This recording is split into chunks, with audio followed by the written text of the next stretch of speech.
Welcome to Night Shadows. I'm Stuart Best, where the paranormal is normal, where that which you thought you knew, you didn't, and where the future can be known if you know exactly where to look. Well, good evening, everyone. I'm Stuart, and very fortunately, we have Larry with us tonight, who has just recovered from, I guess one could say, a traumatic experience, and not a good one. Hi, Larry. How are you doing? Hey, Stuart. Thanks for having me. Oh, love to have you on. Let's start with what happened to you and what you would care to share about it.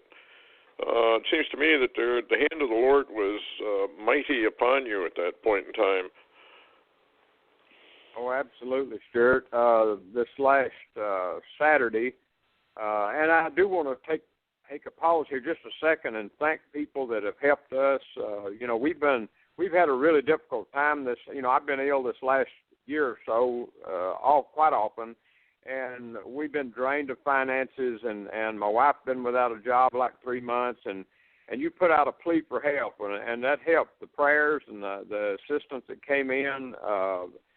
We couldn't even have made it through this last event without that, and I want to thank every single one, whether it was a thought, a prayer, a little financial help, whether it was a card. I appreciate absolutely every single thing that people did for us. So anyway, I didn't know that I was going to need the prayers even more so, and then Saturday, I suffered a stroke. And I couldn't drive, and I got to the hospital emergency room, and they verified by CT scan that I had a clot on my brain. And the symptoms began to wane after a while in the emergency room, and my wife was not home, and her brother had taken me to the hospital. And they sent me back home to be monitored, and told me to come right back if anything occurred. Well, Sunday, wife was home, and things were... I had a good day. Monday, I woke up, and I was having stroke symptoms again on my left side, and she woke up as I was up and trying to move around, and she rushed me to the hospital emergency room, the nearest one in Tallahena, Oklahoma, and they verified again the clot was still on the brain, and it was cutting off oxygen through my brain, parts of my brain. And so they loaded me up in an ambulance. They stabilized me, of course, loaded me up in an ambulance and sent me to Mercy Hospital in Fort Smith, Arkansas, which is an incredible facility. I mean, it really, really is. And to be honest with you, Stuart, I wasn't sure I would ever come home. You know how it is when you have an event that, yes. Most people very rarely survive. Some do. And but after the second stroke in 3 days, they were very skeptical. That they were plotting some way to try to get rid of the clot. Couldn't figure it out. Did a CT scan again in Mercy Hospital. Verified the clot again. And I had 4 doctors working with me and incredible nurses on the floor watching over me, 24/7. And I had a real peace, though. Darnett had contacted people for more prayer. And I had a real peace, and I told the Lord, I said, if it's my time, then it's just my time, and I can't stop it. I can't handle this. Whatever's going on with Larry Taylor right now, Larry has no influence over. I'm at the complete mercy of this situation, and I'm in your hands, Lord. And, the only thing I kept hearing a small, quiet voice saying, trust me, just trust me. I heard that all night. I prayed. Darnett, I'd sent her back home overnight because I was under such care, constant care in the hospital, and I just prayed into the night. I was really up almost all night, off and on, praying and talking to the Lord, and I kept hearing, trust me. Well, the next morning, they took me down for a test and sonogram of the neck muscles, the cartilage from the heart to the brain, and we went through all kind of tests with those. We went through heart tests. We went through bubbles tests to see if I had seepage inside my heart. All this stuff. And then they took me to the MRI, which I was not fond of that. It's like being in a space shuttle. But yes. A little later, Stuart, I was shocked. They came up to that floor. One of the doctors did, and he walked in and he smiled at me and said, "Well, I've got news on your clot." And I said, "Well," I was expecting anything. I said, "Go ahead and give it to me." And he said, "It's gone." I looked at him real funny, and I said, "Say that again?" I wasn't sure I heard him right. He said, "The clot has mysteriously vanished off your brain. We can't explain it, but you appear extremely healthy at the moment." And Stuart, even though, my left mouth now droops, it's that's fine. I call it a battle scar. I told the doctor, I said, I can live with that. I can live with a droop. I can live with a somewhat weak left side, left arm, my left leg and all, and my left face, and so I just praise God, and I think Darnett contacted you, and it's just amazing. I call that, Stuart, a miracle. There was no way really without incredible invasive surgery of some type that they considered they could even, stop this situation that I was in and remove the clot, get rid of it because of the position of it. And I just think when the Lord said, "Trust me," the night before, and I did, he came through and gave me a miracle that I totally was not expecting. Stuart, I never expected to do another radio show. I never expected to talk to the people of God anymore. As a matter of fact, I even told him I didn't want to leave my wife. I said, "I don't mind, if it's my time to go to heaven, but I don't want to leave my wife alone because we depend on each other so much." And he was merciful. Well, hallelujah. Well, that's the way the Lord works, and I think people need to hear that because there is so much mistrust going on right now. Even among the remnant believers, they really do not trust the Lord. And you can tell it by the fear of factors that you hear, as the United States is going into destabilization. It's a good lesson for everybody, not just you, but a good lesson for everybody. We really do have to trust the Lord, and He's going to start knocking out all the things we rely on and get rid of them so that we don't have much choice. Trust Him. Well, anyway, of the things, Stuart, that go ahead. I'm just going to mention really, really quick. I don't want to take up much time, but after this had occurred and I came home, I really prayed, and one thing he dealt with me that he even wanted me to lean on him more, and that I was to tell his people, the people of God, that don't wait for something to critically affect you like it did me. Lean on him more now. Begin to let go of all the artificial structures that we prop ourselves up with in our daily lives, because we've entered, Stuart, a time of chaos and confusion, and we're going to have to depend on Him like we have never done it. Yeah.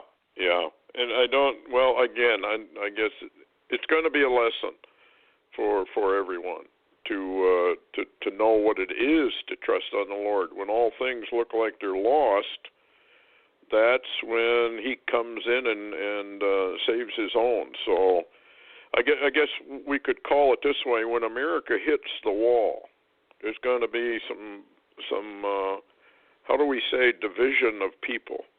Those who truly believed in the Lord and trust in the Lord, to those who are going to abandon all of that. And, of course, we have the great apostasy, which is already well in full swing, and I think it's just going to get worse as the props get knocked out from under us. So, I agree with that. Let's get into this thing with Assad going over to the Middle East. What is this deal that he's made with Iran? This sounds like a prelude to, I guess one could say, Isaiah 17's war. What have you got on that? Oh, absolutely. This was shocking information. It came out today on Debka File out of Israel, and they have uncovered a report that says that Assad has given permission now to Iran to use Syrian territory as a stage or a base or a means to attack Israel using Hezbollah and its missiles. And so this is really, as a matter of fact, Israel just came out. I posted it today, and we talked about it on one of the last programs. Israel has now entered a new era of missile defense with the new Era 3 interceptor missile defense system.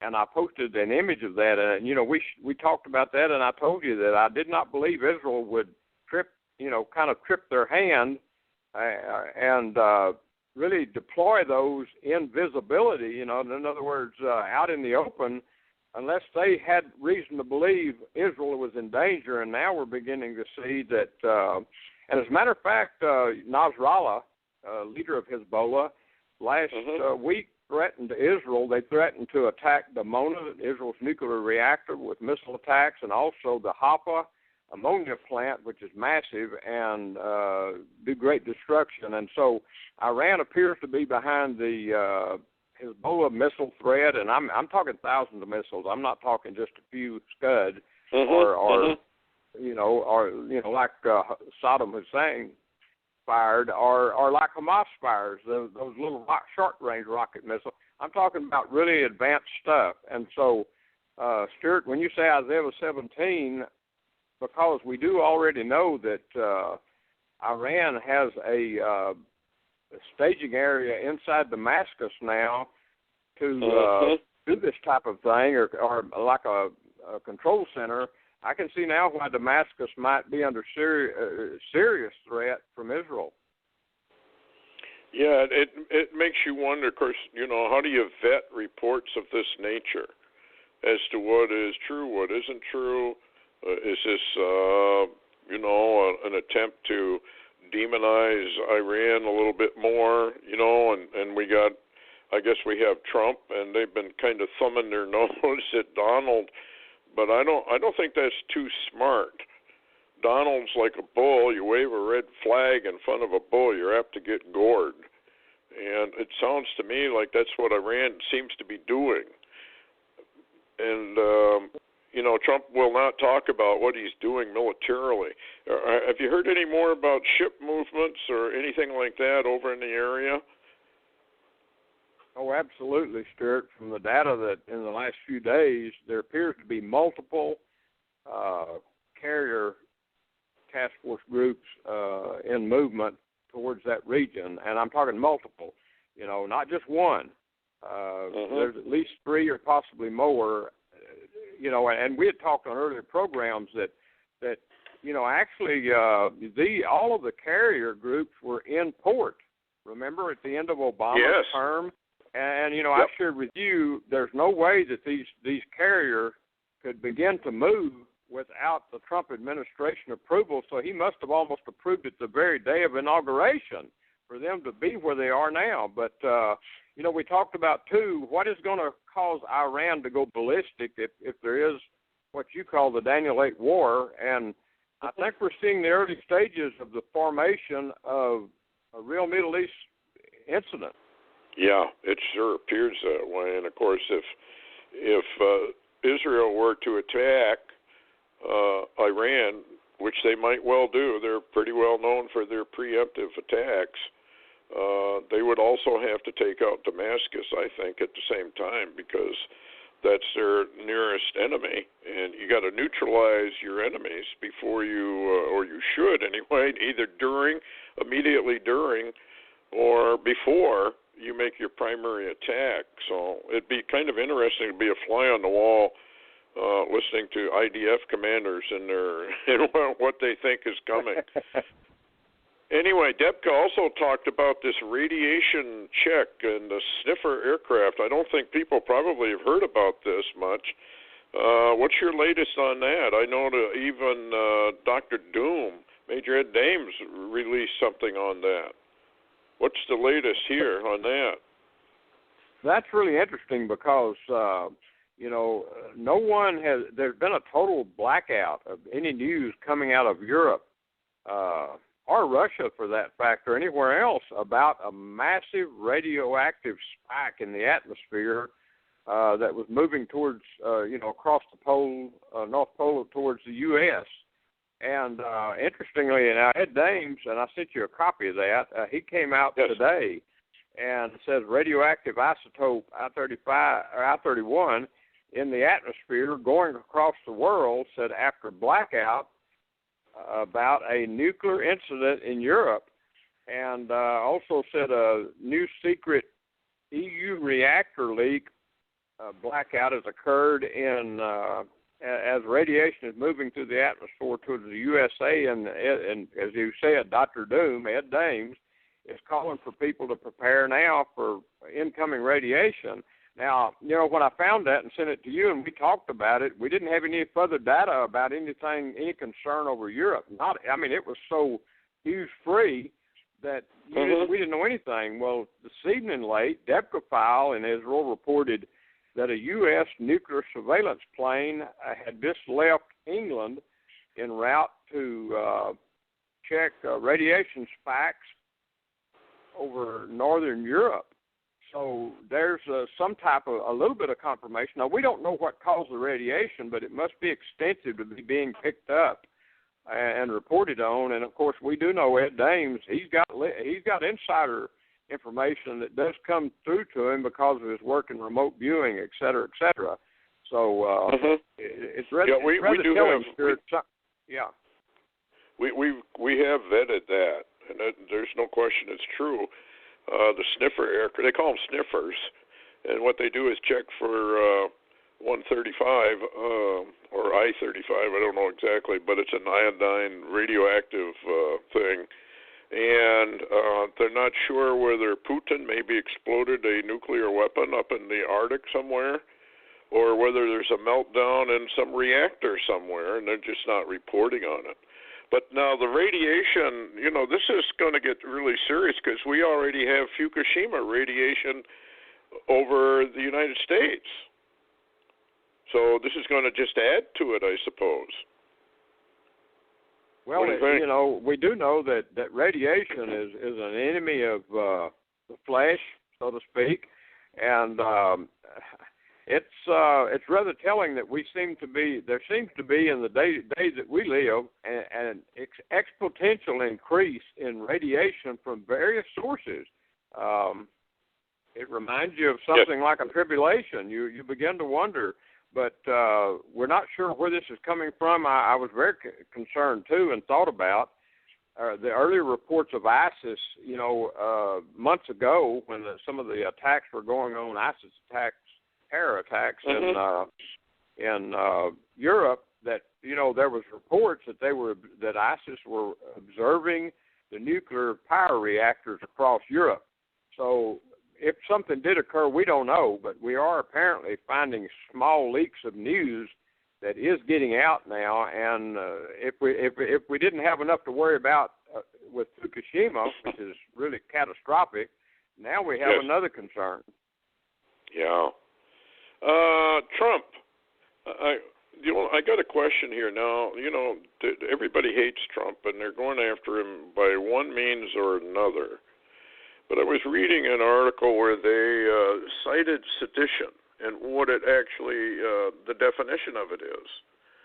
And it appears as though nothing is being done to these people who are, in fact, committing sedition, which is, you know, that's almost like treason. But have you heard of any of these people being rounded up or put in jail or anything? And I know when I talked to you offline, you said the FBI said they will not hand over the names of people involved in these seditious leaks. What's the deal there? Well, that's a very interesting scenario. Now, I'm not aware of anyone being arrested for sedition, even though we're beginning to observe that on all levels. But and you know, as we've talked before and shared, the USA is in an absolute constant state of civil war now, ruler against ruler. I mean, I don't think anybody could hardly dispute that. The interesting thing is James Comey today, and this is from Fox News. I heard the reports myself all day long.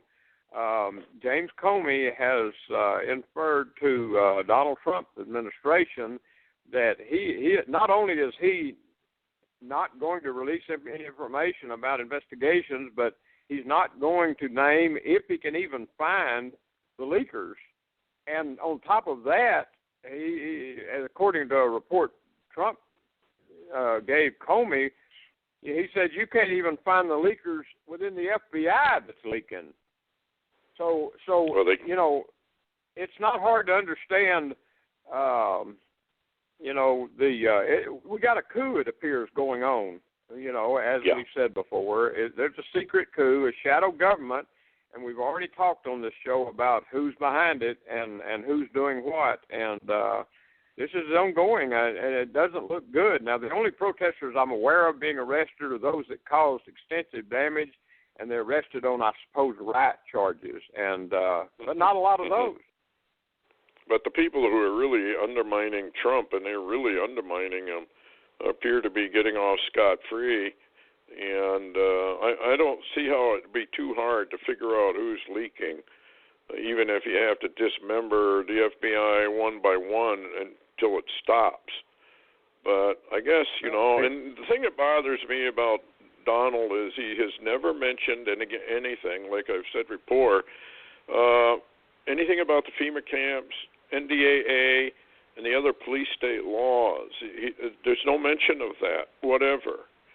It's more make America secure, make America safe, et cetera, et cetera. So I have no idea which way we're headed or who Donald really is. Is he a bump in the road to the New World Order, or is he part of the New World Order road itself? So I guess we just have to wait and see. But we're getting all kinds of stuff. Schools around the country have decided to take a stand against President Trump's crackdown on their illegal immigration. They're just saying you can't come in here unless you've got a warrant. And here's another headline. Liberals claim that sedition is now legal in America. So where do we go from here? I think we're heading for an implosion. Well, Stuart, it sounds like judgment. It absolutely sounds like judgment.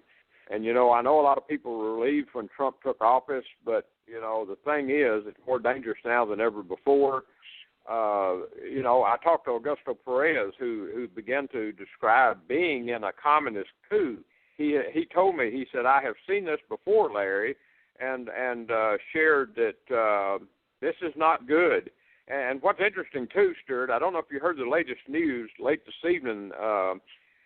Fox News was reporting that the Vice President of the United States, in an unprecedented way, has announced that the backers of Trump need to come out into the streets and help fight the coup that's working against them. So, you know, you're getting calls for people, you know, behind Trump to come into the streets now, too. Stuart, I don't see a good ending. You know, this they've got a lot of weapons. Yeah. Go ahead. Yeah. Oh, I was just going to say, this is a civil war. I mean, you know, and that one thing that, you know, the Lord's people need to do is somehow attempt to stay out of the way for a little bit here. Yes. This is not good. Yeah, and it's just going to keep getting worse. And they do have, I was listening to Jim Rickards, I think it was this morning, and he was talking about, he's a kind of an insider, gets a lot of inside information on the economy. And he said that what they're going to do is they're going to shut down everything. It'll be a global shutdown of the economy. And it's all interwoven with the IMF, the International Monetary Fund, the World Bank, et cetera, which is beyond Donald Trump's control. There's nothing he can do about it. Now, he did make a remark, and it went right by most people, when he was talking about China and their manipulation of the currency and how he didn't like that. But he did say that we're going to have a level playing field, and it's going to come much quicker than people realize, and we liken that to a whole global shift in a world currency. Well, Rickards say this is coming, and he says within probably 6 weeks that they're going to throw the switch. And what happens when they do that, your ATMs don't work, Your banks close. You cannot even transfer money from one account to the other. A lot of times your money is just simply taken away. You don't have it anymore. And there is not anything you can do about it.